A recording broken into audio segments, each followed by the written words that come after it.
Hi, my name is Lloyd Mayhew. I'm the writer of the book Divine Intervention, Supernatural or Coincidence.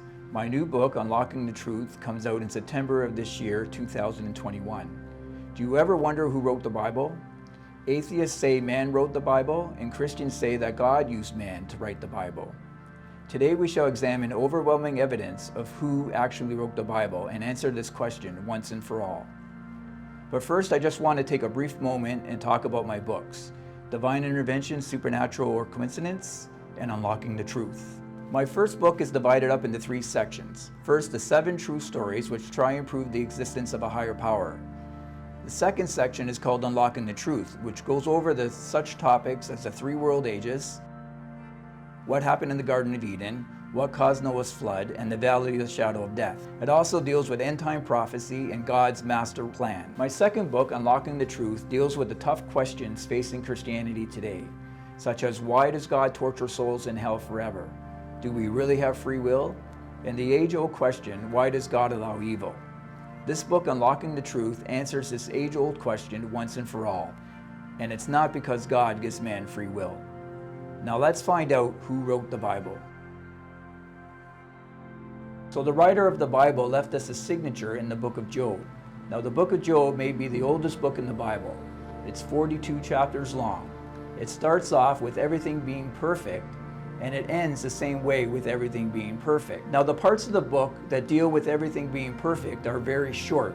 Only 1 chapter in the beginning and only 1 chapter in the end. Now in between is a dragged out middle section that deals with sin, God's punishment, and man's sufferings. This part of the book is 36 chapters long. The book itself is only 42 chapters long. So why is the writer of this book extending the middle section to 36 chapters when he could have summed it up in 10 chapters? So the writer of the book is doing this because he's establishing a pattern, and that pattern is perfect in the beginning and perfect in the end. And the parts that deal with everything being perfect are very short, 1 chapter in the beginning and only 1 chapter in the end. So here we're going to discuss the Bible. The Bible is made up of 66 books. It's made over a 1600-year period by different writers. It starts off with everything being perfect. It ends with everything being perfect. Everything is perfect in the beginning of the book in the Garden of Eden, and everything is perfect at the end of the book in the new heaven and the new earth. But the parts of the Bible that deal with everything being perfect are very short. Only 2 chapters in the beginning of the book of Genesis and only 2 chapters at the end of the book of Revelation. Now in between is a long dragged out middle section that deals with sin, God's punishment, and man's sufferings, all the way from Genesis 3:23 to Revelation chapter 21. So as we can see here, the overall structure of the Bible follows the same overall story structure of the book of Job. Okay, so here we shall discuss the parallels between the book of Job and the Bible. Number 1, in the beginning, they both start off perfect. Number 2, they both end with everything being perfect. Number 3, the parts of the book that deal with everything being perfect are very short. 1 or 2 chapters in the beginning of the books, and 1 or 2 chapters at the end of the books. Number 4, both books have a dragged out middle section that deal with sin, God's punishment, and man's sufferings. Number 5, in the beginning of both books, it was Satan that came along and ruined the time of perfection for Job and Adam and Eve. Number 6, it's God who restores perfection for Job at the end of the story, and it's God who restores perfection at the end of the Bible in the new heaven and the new earth.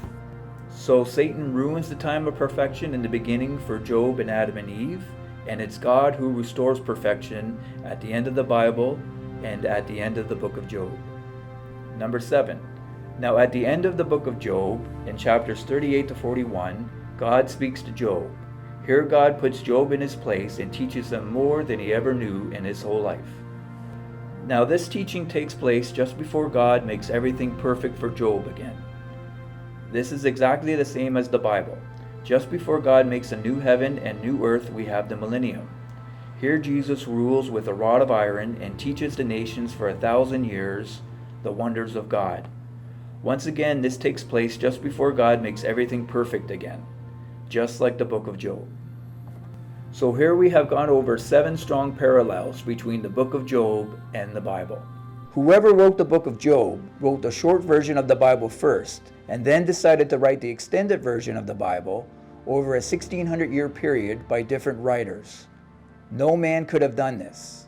But who is the writer? So there is one person in the Bible that confirms the signature pattern in the book of Job, and that is Jesus. And he does this in two of his most famous parables, the parable of the lost sheep and the parable of the prodigal son. So here we shall look at the parable of the lost sheep. It starts off being perfect. It starts off with a shepherd having 100 sheep. 100 equals perfection. So in the beginning of the parable, everything is perfect, just like the book of Job. The second part of the parable deals with loss and suffering. One sheep goes astray. Now the shepherd loses something he loves, just like Job did.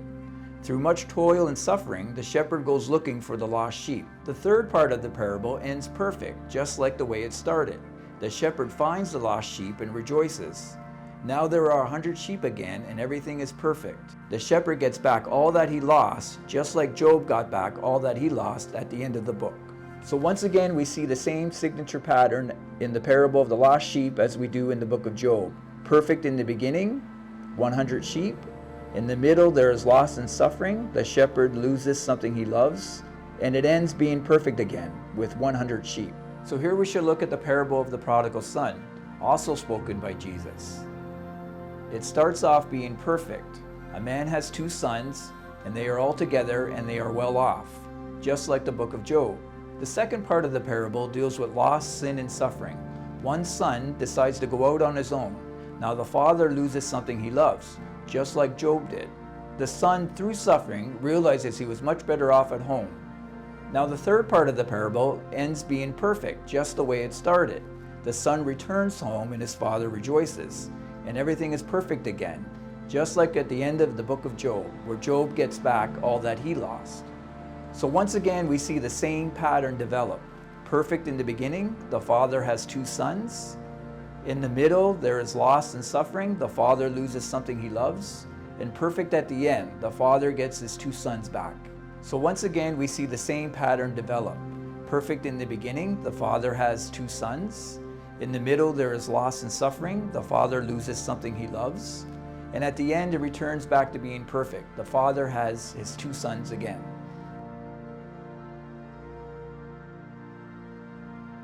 So here we shall examine the facts. Number 1, the book of Job may be the oldest book in the Bible, the first book ever written about the Bible, and no one knows who wrote it. It's the only book in the Bible that starts off with everything being perfect, and it ends the same way. The book of Genesis starts off being perfect, but doesn't end that way. And the book of Revelation ends with everything being perfect, but doesn't start off this way. Only the entire Bible starts off being perfect and ends the same way, just like the book of Job. Number 2, the writer of the book extends the middle section of the book to roughly 36 chapters, when he could have summed it up in 10 chapters. This is to develop a pattern in the overall story structure, which will become the writer's signature. Number 3, the Bible was written by different writers over a 1600-year period. The Bible follows the same outline story structure pattern as the book of Job. Number 4, whoever wrote the book of Job wrote the short version of the Bible first, and then decided to write the extended version of the Bible over a 1600-year period by different writers. No man could have done this. Number 5, Jesus confirms the signature pattern in two of his most famous parables, the lost sheep and the prodigal son. Number 6, is Jesus the writer of the book of Job and the entire Bible through the Holy Spirit, since he is the living Word? In the beginning was the Word, and the Word was God. The Word became flesh and dwelt among us. Number 7, so is this just a coincidence that the book of Job, the parables of the lost sheep and the prodigal son, and the entire Bible all follow the same outline story structure?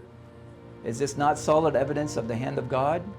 Once again, is this all just a big coincidence or solid proof of divine intervention? So now, would God show me all this if what was written in my books wasn't the truth? So we shall end this session with the most famous saying from the book of Job, "The Lord giveth and the Lord taketh away." This saying is based on the first two parts of the book of Job. but the saying is incomplete. The true saying should be, the Lord giveth, the Lord taketh away, but if you keep your faith in Him, the Lord will give you back twice as much. And remember most of all that Jesus is the living Word.